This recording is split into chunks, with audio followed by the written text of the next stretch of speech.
Bluegrass Jamalong is proud to be sponsored by Collins Guitars and Mandolins, each and every one built from the sound up in Austin, Texas.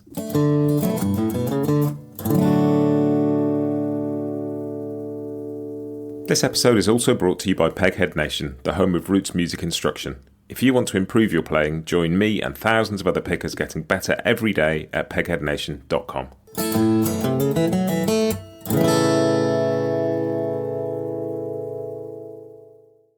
Hi, this is Matt, and you're listening to Bluegrass Jamalong, the podcast for anyone and everyone who loves bluegrass.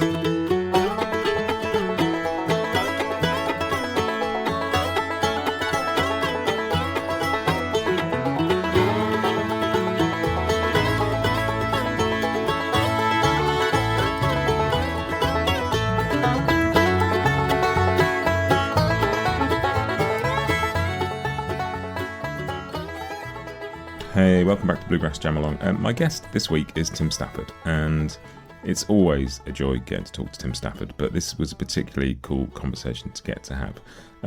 You know I love an anniversary and a birthday on this podcast, and I realised that this year is the 50th anniversary of the album Crowe The New South, round 0044, and obviously I wanted to celebrate that. And the first person that came to mind was Tim. I've talked to Tim about this record before. I know he considers it a bit of a high watermark of bluegrass. I know it's a very important record to him.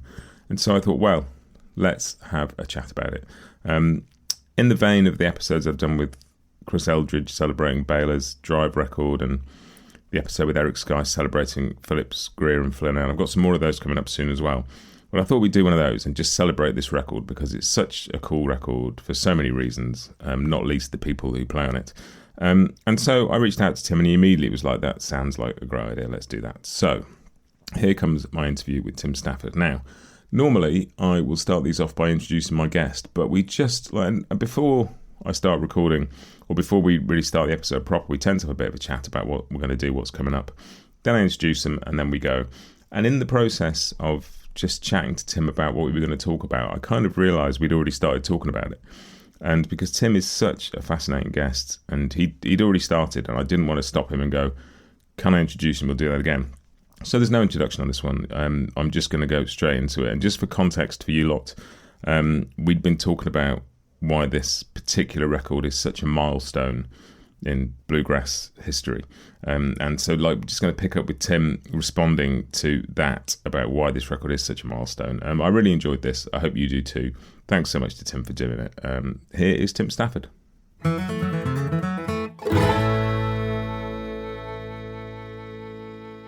don't think there's any doubt. And the thing that, that stands so far and above that makes it that way is the quality of the musicians. Just what a band. Oh my God, it's like you can't hear this group at the time, at the height of their powers, really, in some ways. I know Jerry was pretty young and he would go on to do some incredible things. And he was just getting started. He would tell you that too, Skaggs, though, he had already played with Ralph and he had played with a country gentleman, and everybody knew who Ricky was in bluegrass, but man, there was just something about what he was able to do around this time. It was just insanely good. And it fit Tony singing just so well. The trio that they got, of course, J.D. Crowe being a legendary baritone singer, going all the way back to, with Jimmy Martin, man, I don't know that there's been a better trio, than those three guys right there. And also instrumentally, it's just like, my God, they were at the height of their powers in a lot of ways, especially JD and Tony and Rick. And, I listen to this record and I just never get tired of listening to it. It seems like it takes me back to that time, mid-'70s was right when I got into bluegrass. And I heard this record a few years later. And when I finally did hear it, I just couldn't believe how good it was. It was like wow, and then I know what all these guys were thinking at the time. I noticed that Fred Bartenstein said that the general consensus in bluegrass is that this version of the New South was the best band that had been in bluegrass since Flatt and Scruggs version, of Flatt and Scruggs from the 50s. And I think that's probably the case. It's just, I don't know that it's ever been equaled, really. When you get right down to it, there's been a lot of great bluegrass that's come out, but it's going to be really hard to top 0044, in a lot of ways. The material was cool too, but the material, I think, really spoke more to what the guys were doing at the time. And I don't think that the album is necessarily remarkable and maybe a landmark record because of the material so much. It's because of the players and the singers and just, I think this is the album that Benny Birchfield, when he was listening, it might have been this record. I'm not sure. It might have been one of Tony's records, but he was in Roy Orbison's band at the time, and he had a Walkman. He had a Walkman on his head, and Roy saw him on the bus, said, "What are you listening to?" And he said, "Here," and he gave him the Walkman, and I think it was this record. And Roy Orbison, of all people, came back through the bus and said, "This guy Tony Rice is the best singer I've ever heard." That says a lot, everybody idolizes Tony's guitar playing in the bluegrass world and especially the flat picking world. But, and you'll find a lot of that on this record, but it's not really featured here as much as it is on most others. And it really puts his singing front and center, and get to hear what a great singer the guy was. Golly, just a powerhouse, smooth, range for days. His tone was great, and his pitch was always so good. This, got to remember, this record was done live in the studio, no overdubs, and they just took the best cut that they got. And there were a few overdubs, but they were done by accident, from what I understand. Ken Irwin told me. Nobody had really heard Jerry play that much, and when he did the dobro break to Summer Wages, the band was listening, and they were just had their mouths open listening to that break, and they forgot to come in and sing, so they had to overdub the tagline, "Years are gambles and lost like summer wages." So there's that, and there's a few other things. I know Tony overdubbed his guitar break on Sally Gooden. I can tell because you can still hear the rhythm guitar never stops in it. So, and he didn't remember doing that, but it's obvious that's what happened there. So, and there may be a few other cases where they overdubbed things, but the singing was all live, and like you say, like Tony sounds so good, but is there Ricky is also just one of the best. Like his high singing on this is just, it's so clear and so clean. I don't know that there's ever been a better tenor singer in the history of bluegrass music than Ricky Skaggs. He did so many things. And, I always talk in my, I'm teaching a class now at ETSU called Bluegrass Style and Practice. And it's sort of a listening class, but we're taking bluegrass from before bluegrass all the way up to the present.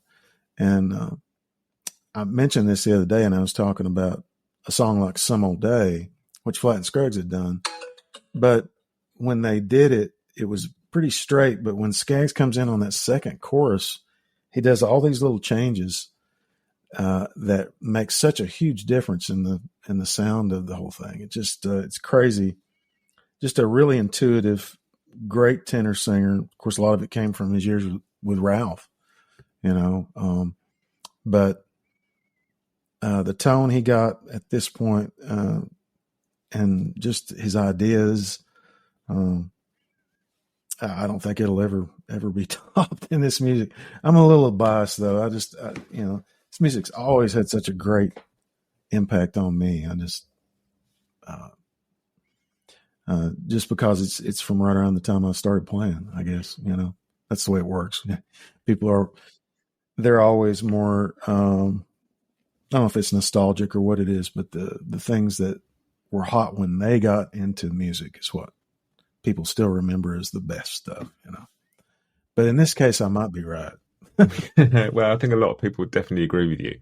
And it's an interesting one because like you look at the mix of material on it and you look at the fact that Ricky was playing fiddle and mandolin, so they're not both there all the way through. And it's not like straight down the line bluegrass in a lot of ways. Like it's become known as one of the world's favorite bluegrass records, but it actually, it's a sits slightly to the side of it in places, doesn't it? Yeah. I mean, it's not a straight ahead bluegrass record like the Bluegrass album that Tony put out with Crowe and Doyle Lawson and Bobby Hicks and Todd Phillips just a few years later, about 6 years later. That is a tribute to the first generation bluegrass, and it's much more straight ahead, and it's just those instruments, and there are no drums and steel guitar like there is on 0044. The steel guitar is pretty prominent on a few tunes like You Are What I Am. Crowe always said that he liked the way that a steel guitar filled the spaces in between the vocals, and he thought it just gave it the sheen to the vocal when the steel guitar was in there, which I hear what he's saying, especially on harmony. But something else you got to realize too is that there's drums and steel on this record because J.D. Crowe was still in this Sonny Osborne brothers mode where he just idolized what they did. And there is a whole lot of that influence in his band. That's the reason he plugged in that, and the fact that he wanted to be heard at the Red Slipper Lounge and at the Holiday Inn in Lexington. You had to plug in to be heard for those loud people that were drinking and coming into there. And a lot of them weren't listening so much. So, but there ain't no doubt who Crowe idolized. Go back and listen to Bluegrass Evolution, and man, it's just Osborne Brothers made over, And I still think that was a thing with Crowe, even though they had quit playing with pickups by the time before this happened. Actually, it's when Skaggs came in the band the year before in '74. Ricky said, I can't do the pickups and all that and drums. And so he and Tony talked to JD, and JD said, okay, we'll go back without it. And they did. And so there's that influence of the Osborne brothers on JD that has a big impact on the sound of 0044. And the other thing, of course, is the fact that they had that gig at the Red Slipper Lounge, and they played 4 sets a night, 6 days a week. And no better practice session in the world. They're already one of the great bands. But, man, you talk about becoming tight. You do that, you're going to know what each other's going to be thinking after a while. It's inevitable.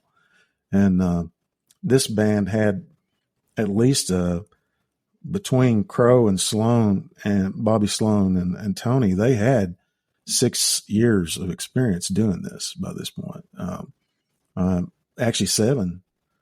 No. It started in 69, and Tony started playing with them in 71. So he'd been doing it for 4 years by this point. And Bobby was doing it before that. Skaggs started with the band in 74, and Jerry just sort of dropped in on this record here. He wasn't a regular member of the band. So, but for 4 years there, you've got, these guys doing this 6 nights a week. And so, no, there was no need to rehearse. Man, they were already thinking each other's thoughts. So, and presumably that, like, you're doing 4 sets a night, 6 nights a week, that explains, bringing other things in terms of material as well, because you need, you can't sustain that just playing the same old songs. You're going to need to bring other stuff in. And, obviously Tony's bringing in the Gordon Lightfoot, and there's a real range of stuff in there. Yeah.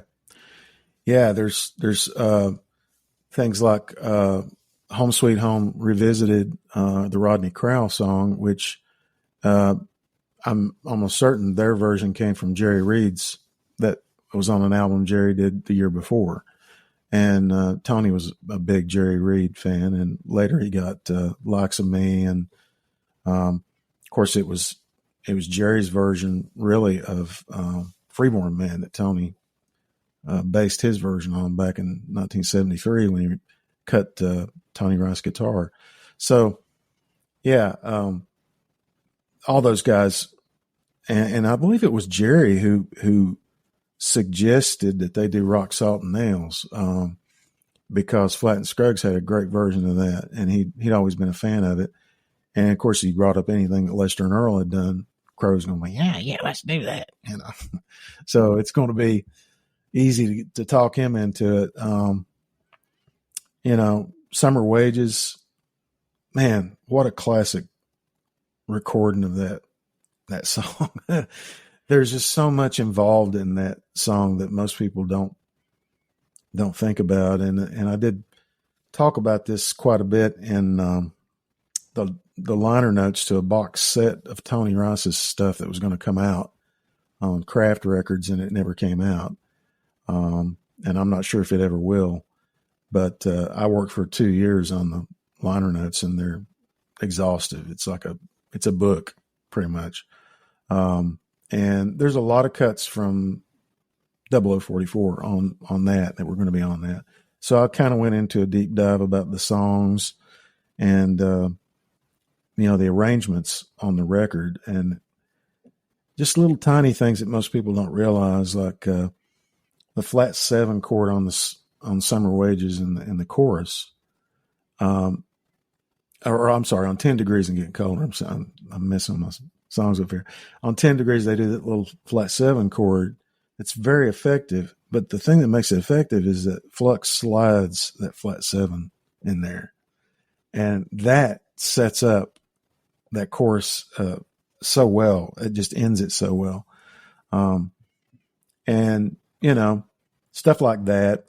Summer Wages, though, has got this really, really cool dobro break at the end of it, but it's also got a super fiddle thing where Skaggs played a viola and did a harmony part. And man, it's just so haunting.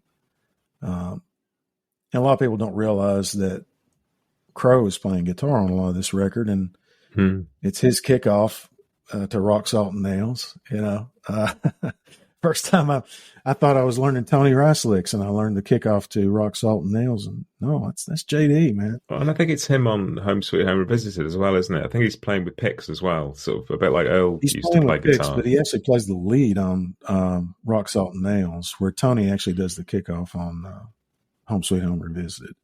So yeah, it's and Tony does the kickoff on Summer Wages too. So. And Summer Wages, that's one of my favourite Tony vocals of anything. It just sits at that point in his range, that sort of baritone spot in his voice. That's the story, of course, and Tony confirmed this too, is that during this session, a couple of things happened. One is that he had a bad cold, and you can definitely hear it on Rock, Salt, and Nails, and he said that was when it was worse. But I think they got John Starling to help get him some Sudafed and stuff like that, cleared him up a little bit before they actually went in to record it. But he wasn't even sure if he was going to be able to record that day. And I know Hugh Sturgill talked about that when we interviewed him for the Still Inside book.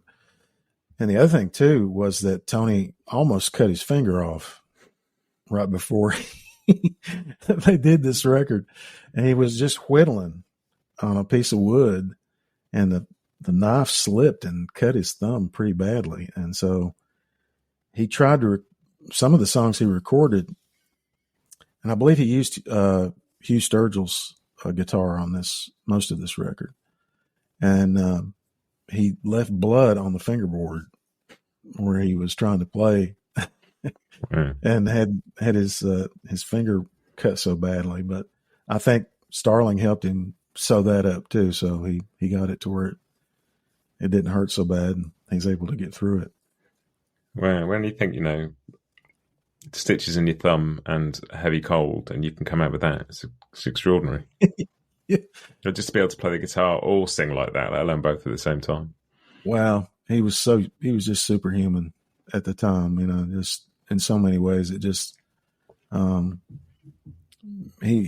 first thing that he came up with was usually going to be a keeper, and that vocally and instrumentally and otherwise. And that's the way it worked with Tony. But yeah, Summer Wages has got so much depth to it. The recording does. It's just like you put headphones on, man, and there are just layers to that thing that don't come out unless you listen to it multiple times. And when you do, well, you hear something different every time. It's sort of crazy, but the thing was recorded really well too. It's got a great reverb on it. The record has it's just really well recorded, and so that's a part of it also. And it may not have sounded quite the same, if it was some other studio. It's hard to say, but.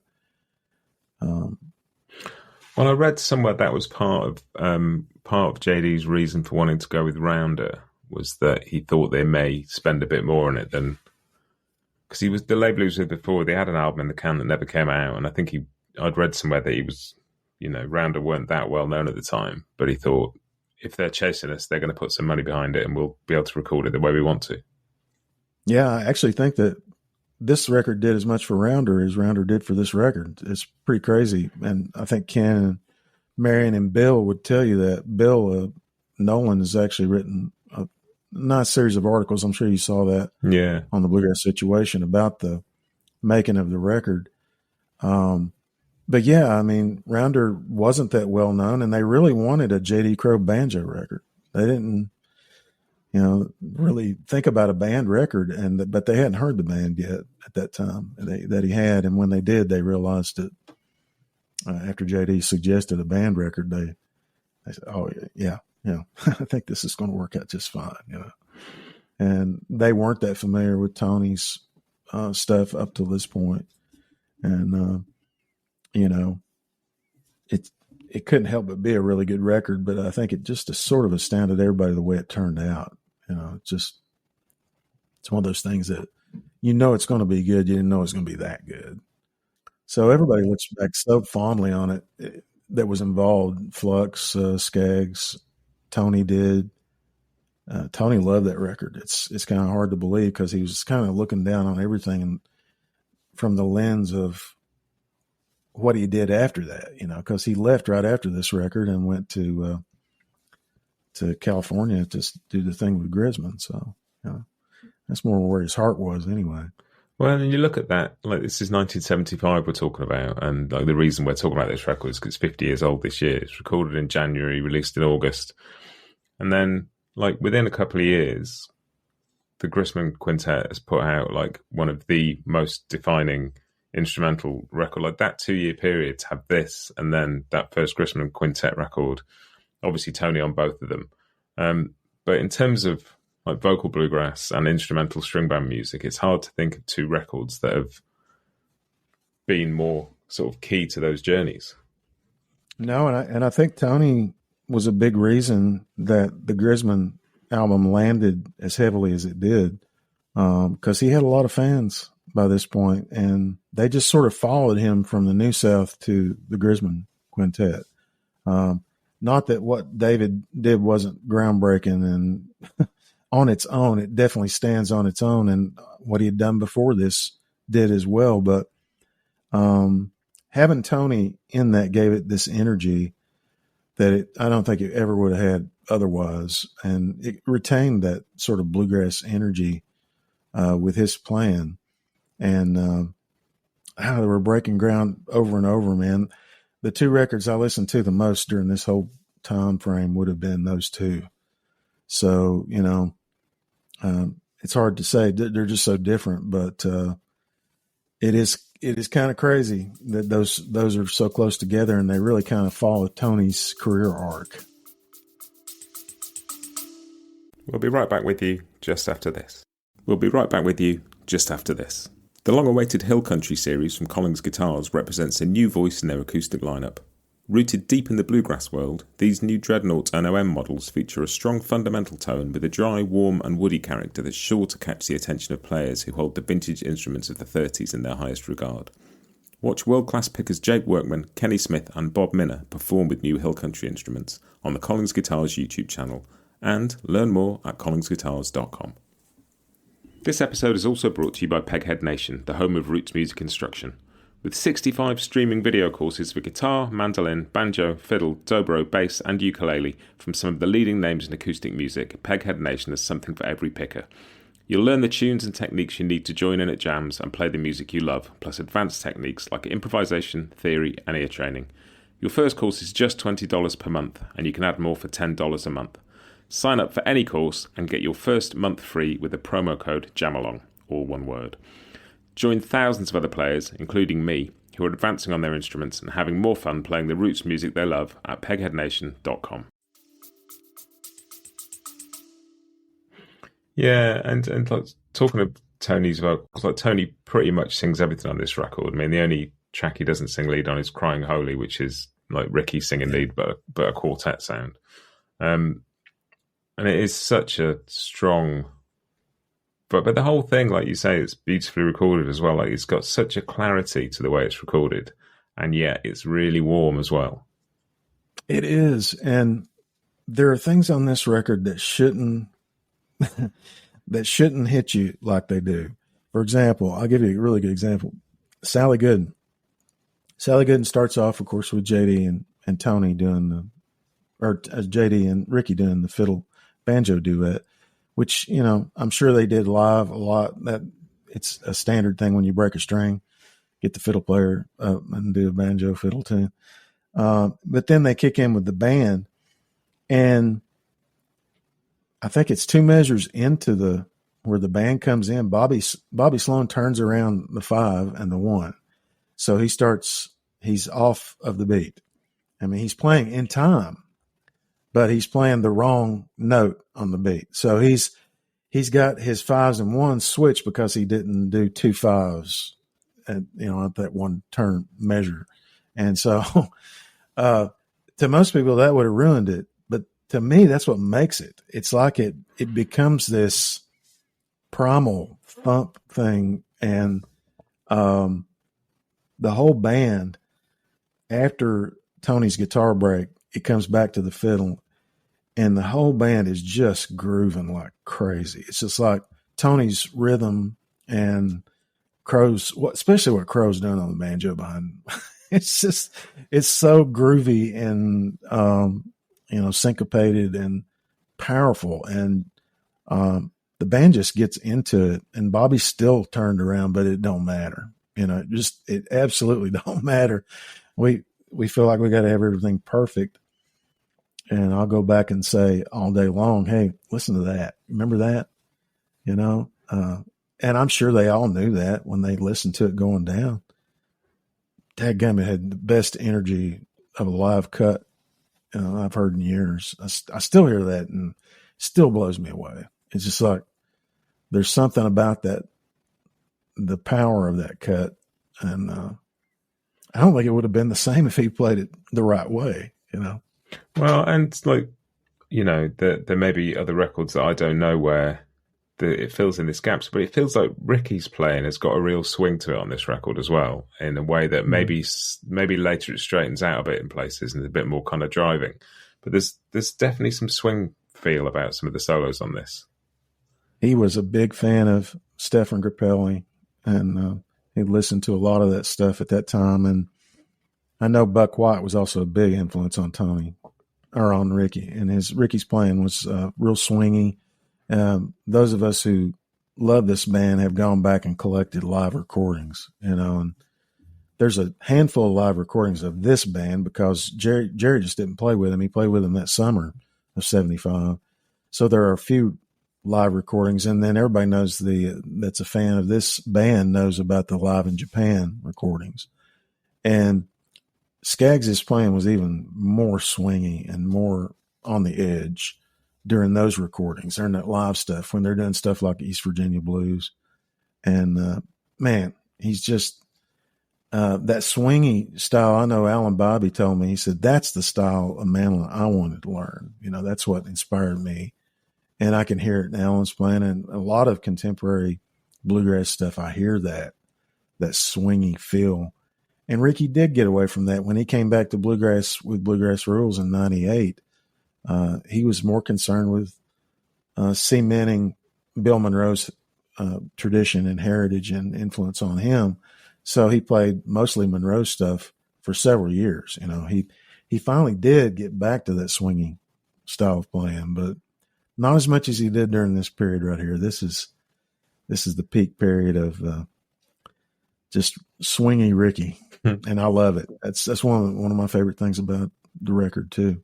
Well, rhythm's an important part of this record, isn't it? And there's, just from talking to people about Tony over the past few years, the influence that JD had on his rhythm, but the rhythm that they sort of found between them as well is, a huge part of that sound. Yeah, and you can go back to records that came before this and hear that, like the Tony Rice guitar album that came out in '73 on Red Clay Records for Saab Watanabe, and later was licensed to King Bluegrass and Rebel.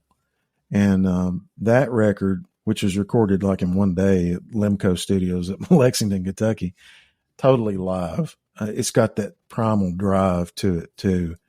And Tony, you could tell by this point, he had been around Crowe enough to where his rhythm was starting to change, and it started to anticipate those little things that Crowe was doing.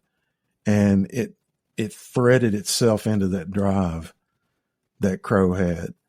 And the way JD and Tony interacted with Tony's rhythm and JD's playing is the basis, as far as I'm concerned, of all modern bluegrass. It's like modern bluegrass takes its lead after that. And I'm talking about bluegrass in what we call the medium tent, and the small tent, the traditional based bluegrass. I think the big tent is based more on Bayless playing, so it's a different thing. But if you want to listen to groups like ours, Lonesome River Band, Third Time Out, golly, all these bands that are so influenced by that sound, it's that rhythm that comes from, and it's not just Tony. It's like the two things are so close together, you can't separate Crowe and Tony. It's like this Crowe-Tony rhythm, whatever it is still influencing everybody that plays bluegrass. And I hear it in Billy Strings. I hear it in his playing. I can hear that rhythm, and I've heard it on stuff that comes along, and I'm thinking, who are they basing that rhythm on? Well, that's where it came from, man. That's definitely where it all started. And what we call, what is that phrase? Chunk, or what's the phrase? Mash, they call it mash grass, that mash, Tony and Crowe are the godfathers of that, when you get right down to it. As much as Sam Bush is the godfather of the big tent and jam bands, jam grass. Well, and it really was consolidated sort of through the 80s, through the Bluegrass album band stuff as well, wasn't it? Because if you sort of take this record as a starting point and that as a natural kind of extension of that, then that just cements that sound as being the foundation of bluegrass since, doesn't it? It does, but Tony took it with him to the Grisman Quintet. I hear that Crowe. It's almost like I still hear that banjo and some of the early Grisman Quintet stuff. And then all of his solo records that he did that didn't have Crowe. I hear it on Manzanita, even though Crowe was supposed to be on that record. I still hear that rhythm, and I still hear it later on when he plays with Bela Fleck on Cold on the Shoulder. It's all the way through Drive. In fact, it's the centerpiece of Drive. J.D. Crowe's on that record. He just ain't playing on that record. And it's true of Bela's later records that he did that had Tony on them. And he knew how important that sound was. I mean, Bela was a huge Crowe fan and learned a lot of his stuff and was just profoundly influenced by him. But really, he realized that Tony's rhythm, which was a Crowe synthesis, a syncretism of him and Crowe, is really at the basis of that sound that he was able to capture on Drive and the records that came after it. So through those records too, I think it became, the rhythm soundtrack of bluegrass. And it is such an interesting kind of, you'd think this band in this format were together for like less than a year, but the Crowe and Tony kind of sound had 4 years before that to sort of develop. And it's extraordinary with the record. And I mean, I guess it's the same with the Grisman as well, is that, each record had a slightly different lineup. And it's a bit like you go back to the great Miles Davis albums of the late 50s. And, the people that came through those bands, and might have only been on one record, the Kind of Blue band weren't together for that long, but it's so much a band record, isn't it? Even though it's got one guy's name on it. Oh, absolutely. And Crowe would tell you that, it's like, it was a band record. There was my name was out there. He said, because more people knew who I was, and that's the whole reason he had Behind the New South anyway, was that, and the Kentucky Mountain Boys too, is that, Doyle told him, said, hey, everybody knows who you are. They don't know us. Let's put your name out there. So that was the way it was. He was sort of the elder statesman, although he wasn't that much older, than Tony and those guys. And, he's quite a bit older than Jerry. Ricky was born in 54, I believe. So, it's still, though, you can't listen to this and say it's a J.D. Crowe record. It's a band record all the way. And that's probably another reason that it influenced all of these people that came after it, is that all these bands, it was their, this is what you listen to. I remember when I did Still Inside, I interviewed all these different people, and they all said the same thing about 0044. Alison Krauss said, that's the record, isn't it? She said, I bet I've bought that record 100 times. And I said, why? She said, because I keep giving it away to everybody. Mm-hmm. Like she would buy it, but then she would give it to people, and, it's crazy though. I had it on cassette for a long time, and then I finally got a vinyl copy of it, and the reissued vinyl copy is really, really good. It sounds so good. Sounds a lot like the original that I remember, from 50 years ago, but hard to believe we're saying that. Hard to believe it's 50 years. It's just ridiculous. And does that reissued version you've got have the extra track on it? Because they recorded 12 tracks over those 2 days, didn't they? There's Why Don't You Tell Me So as well, which I don't know why that didn't make it onto records. It's not a long record to start with. Right. No, I don't know either. I never did hear the exact reason why Don't You Tell Me So is not on there, but there was also another version of Crying Holy put on, and I think that was to show that there actually was a version that they had where they didn't have the drums and the other, the steel and all that, and it was a little. I don't think it had Emmy Lou on it either. So, it was more just the band. So, yeah, but I'm not really sure why Don't You Tell Me So never made it on there, because it certainly fit the rest of the record.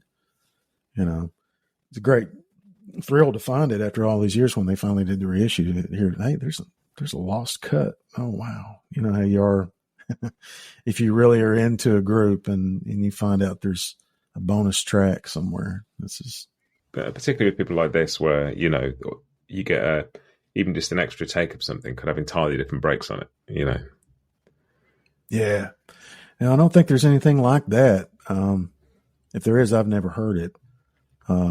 For this record, would be really cool to hear, but I think they mostly did everything in one take. So if you've done 12 tracks in 2 days, there can't be that much left. Yeah. When I did the book too, and I wanted to find out as much as I could about 0044 when we were doing Still Inside, So Hugh Sturgill ended up being one of the more important guys. He was Crowe's manager at the time, and he's sort of the one who set up this recording session. And he knew a lot about it. He was there every day, and he was there when they picked up the material. And like I said, Tony played his guitar on it, and it was just a real revelation to hear some of the stuff that Hugh had to say about this record and how it worked. But he knew how good it was too. And he was very, very much a cheerleader for J.D. Crowe and the New South. I think I read somewhere that he was the fourth voice in the quartet on Crying Holy. Yeah. Ken always tell me that it was the bus driver for Emmylou Harris, but I'm not sure if it is. He's not credited in any way on it. I don't think I ever asked Hugh that, and he never mentioned it. So that could be the case, though, because he was there for the whole thing. So I think I read it somewhere, and it was the interesting thing because I don't know what the liner notes are like on the vinyl. I've got a CD copy, and you get John Hartford and Jack Tottle's liner notes, which are brilliant. Like John Hartford's just this sort of stream of consciousness, just him enjoying it all thing. But the credits don't beyond, because there's obviously you listen to it and there's some drums on there and there's a bit of steel guitar, and I'm pretty sure on Crying Holy there's a bit of piano down in the mix somewhere too. There is, but it doesn't mention any of that on the CD liner notes. No, I would like to know. I don't. I'm sure that was all written down. I don't know why those people were paid. I just don't know why they weren't listed like that. They weren't credited, but the liner notes also, of course, there's the cover that everybody talks about, which we had to have two covers because JD made a infantile hand gesture in one of them, and they didn't realize till they actually put the record out, and they had to sell through that entire run of records before they were able to put out the new, cover. But the liner notes, Jack Tottle told me how this came about because I know Jack real well. He said that they had asked him to do a set of liner notes, and he didn't know that John Hartford was doing one. But the way it reads is like left brain, right brain. It's so crazy. You've got Hartford talking about heartbeats and all this wild stuff, and the space between the notes. It's the first time I'd ever heard that mentioned, and it's really true, But then this very measured, analytical treatment that Jack gives it, they just fit so well together. It's yin and yang. It really is. I wish all albums had like liner notes written by two people from totally different perspectives. It's just great. It's actually a great idea. And I read as well, and it may have been in that that 3-part Bluegrass situation piece that you talked about, that as part of the deal to get JD to do this record for Rounder, they gave him a profit share deal, which, you think back about some of the deals that people were signing in those days, that's pretty rare. For Bluegrass, that's good, and that's really big. I didn't go back and think about all that much. It wasn't quite like, Alec Guinness getting 10% of Star Wars.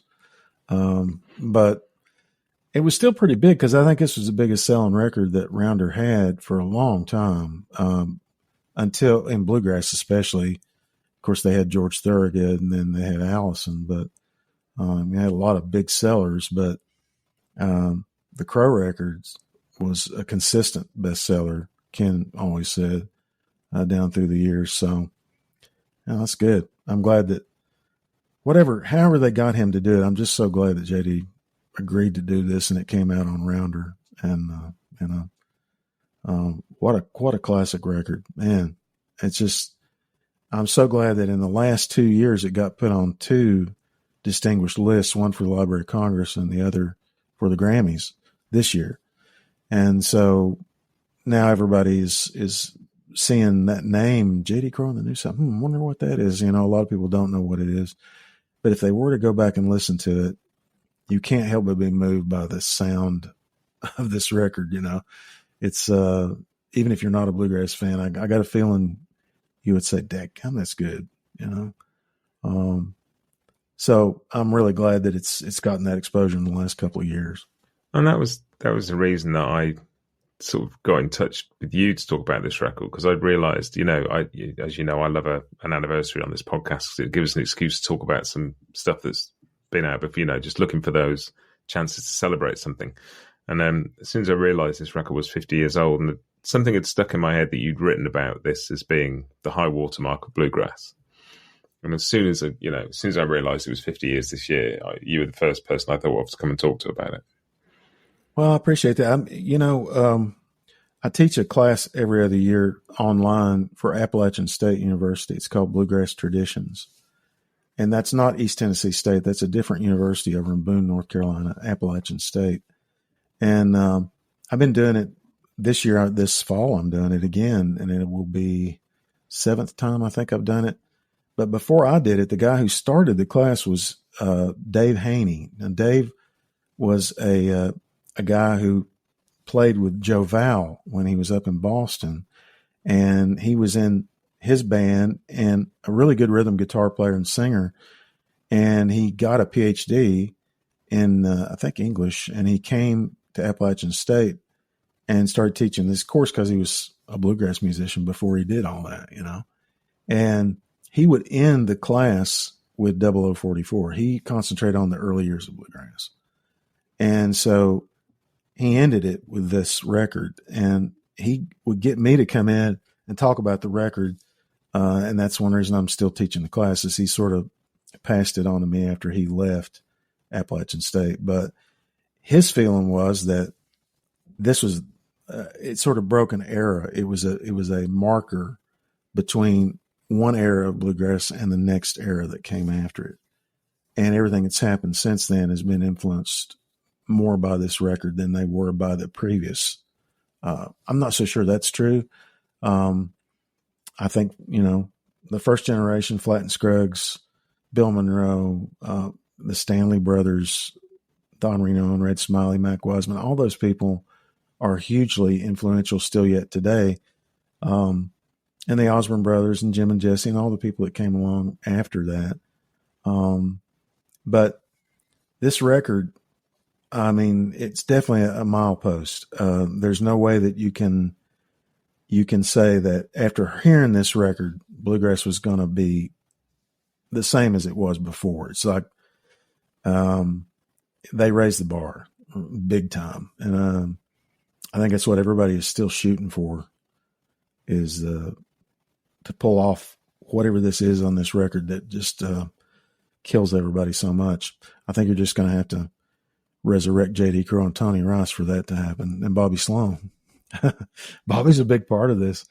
I know people they don't realize the impact of a bass played like he played, and there's a really cool video. I'm sure everybody's seen it because we're such a YouTube conscious society now with our music. But you go on there, and there was this thing done right at the time of this record. In fact, I think it was done a month before or a month after, I'm not sure. And they do a lot of the same songs from this record. And it's on KET television there in Lexington. And it's a good look at their polyester shirts they were wearing at the time. And as Jerry said, the polyester count was high. It's some pretty good hair as well. Yeah, and the hair too, man. Yeah, that's what my students talked about, the hair as much as they did the shirts. But man, that video captures that band, and it really shows that, gosh, all they had to do was go in there and turn the mics on, because they sounded as good on stuff like 10 Degrees on that live studio recording video as they did on the record. It's just insane how good that band was. So I'm glad that it got documented as much as it did. Yeah, and you sort of talk about teaching that course that finishes with that record, and you could easily teach another course that starts with that record. Like as you say, it is this. Absolutely. Maybe it isn't. Like you say, the first generation is still incredibly influential, but maybe that record is part of an era of bluegrass that acts as a bridge for people back to that. We've come to it later. 1975 was a really important year for bluegrass. There were a lot of different albums that came out that year. You got Fly Through the Country by Newgrass Revival. Tony Rice's California Autumn came out that year. There's Old and in the Way that came out that year. Second Generation's album, We Call It Grass. A whole bunch of albums that people don't know as much about now, but that were very important back at that time. And, I go back and look at that too in this book that I'm trying to work on now too. It's also the year that the first two popular histories of bluegrass music came out in print. Stephen Price's book, Old as the Hills, on Macmillan, and Bob Artis's book, Bluegrass, that came out on Hawthorne Books. And these were the first two popular stories of bluegrass, histories of bluegrass. And Neil Rosenberg's book didn't come out till the mid 80s. And that was the first academic history of bluegrass, popular history of bluegrass. But what I found is if a trend is hot, usually it takes a year or two, and then all of a sudden these books come out about a topic. Bluegrass was hot in 1975 for a lot of reasons. And it was near the end of the peak of the festival, Bluegrass Festival phenomenon. There were 35,000 people at Bean Blossom in 1973. It's hard to believe. And 2 bathrooms. So you had all these festivals were doing so good at that point, and part of that had to do with the fallover from Woodstock and all the rock festivals. And I've actually seen it said that, Altamont, with all of the violence that happened there, made so many festival, communities just worried about the impact of music festivals. It was against the law to have them in some places. It was really an uphill climb. And that's one reason is that people started going away from rock festivals after those people were killed at Altamont and moved to bluegrass. And there might be something to that, because those years right there, 72, 73, 74, some of the biggest festivals that we've ever had that had bluegrass came at that point, up until hardly strictly bluegrass, in Golden Gate Park. It started in the 90s or in the 2000s that drew a free festival in downtown San Francisco is going to draw 300,000 people, So, but before that, so all this was coming together in the mid 70s, and you had John Denver having a top 5 hit with Thank God I'm a Country Boy, and the Doolin Banjos hit was #1 on the easy listening charts. It's just insane how popular that was. And it came a few years after Bonnie and Clyde and a few other media events like that. So it was really the time when bluegrass was at its peak that this record came out too. So that's one thing to look at. The mid 70s was a really vital time for the history of the music. And I guess you'd had like the first Will the Circle Be Unbroken sort of for the beginning of that period as well. So early 70s. That was a huge moment too. If you want to talk about important records in bluegrass, they don't get any bigger than that one, than the Circle record. And that, along with all these other things, I think that fed into the Bluegrass Festival phenomenon. And I think it also fed into this, the popular discussion about bluegrass. It became cool to listen to bluegrass, go out to a festival. And thus you had these books by Ortiz and Price. And you had this record coming out right in the middle of that. It sort of marks a whole period right there for the history of the music. And you think about, Tony was an established artist in his own right at this point, but what he went on to do in the next 10 years, what Ricky went on to do and is still doing, and, where Jerry went from there. I mean, you're talking here, sort of circles back. You were talking about JD loving the steel because of the role it plays between a vocal and under a vocal. And that just describes what Jerry Douglas has made his speciality ever since, but people hadn't really heard the dobro do that at that point. Jerry just sort of invented that role almost. He really did. Mike Aldridge was one of his heroes, him and Josh Graves, and in his early stuff that he did, he sounded a lot more like those guys. And even when he was playing with JD, he hadn't quite developed the style that you think of as Jerry Douglas. By the time Boone Creek comes along, it's there, and that's only a couple of years after this record, after 0044. But now live, he was ripping it up, and he was starting to come up with his own style. But he will tell you, even on records like this and Remembrances and Forecasts, which was a great record that the Country Gentleman put out the year before 0044, he says, I was just learning how to play. And but you're right though, that the filling stuff, he still does that as well as anybody ever has on the dobro, and it's that same function that JD was talking about with the steel guitar behind the vocals, no doubt. And just listening back to this record, it's interesting what you're saying about his style, because it's just a little bit less lyrical and maybe a little bit bluesier playing on this record than you sort of associate with Jerry. Yeah, I think that he was more profoundly influenced. It's closer to his Josh Graves and definitely his Mike Aldridge days. Mike was a big influence on Jerry, and I remember him talking about that at the time. And Mike was a very bluesy player, as much as Josh was in a lot of ways. And so yeah, that playing came through. The smoother stuff that Jerry would do with Boone Creek and with the country stuff with the Whites and all that came after in the 80s was a different side of him. But I tell you, the first time that I saw Jerry live was with Boone Creek in 1977, and he just ripped everybody to pieces. I've never seen anybody attack the instrument like he did, and he would get standing ovations after every break at this festival I went to. And that hadn't yet appeared as much, and at least it wasn't on this record. There wasn't a space for that on this record. But I guess it makes sense. He wasn't formally part of the band. He's not on every track on the album. He was sort of, invited in almost, wasn't he?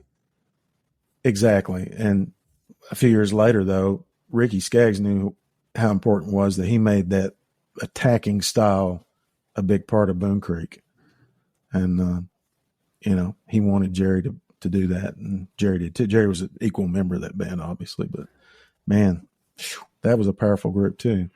And it's been amazing listening back to this record kind of in preparation for this. And like now hearing you talk about, I'm going to go and listen to it again, and I listen for some of the bits you've talked about, but it's been really fun digging back into it. And it's an extraordinary record. And I think when I first got into Bluegrass, I sort of passed it by a bit. I think it, like other stuff, grabbed me quicker.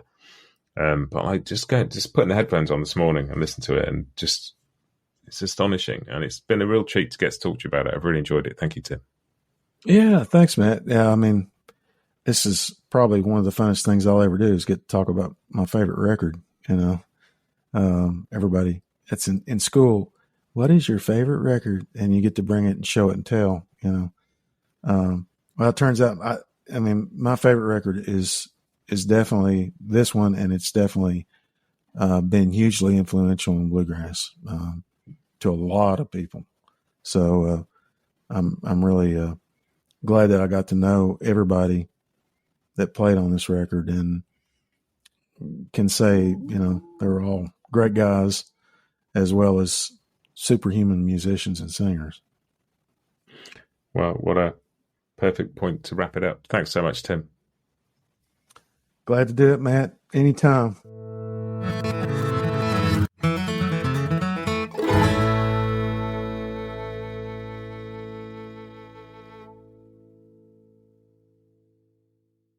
Bluegrass Jam-Along is proud to be sponsored by Collings Guitars and Mandolins, making some of the finest guitars and mandolins in the world since the 1970s. Visit collingsguitars.com and find out why.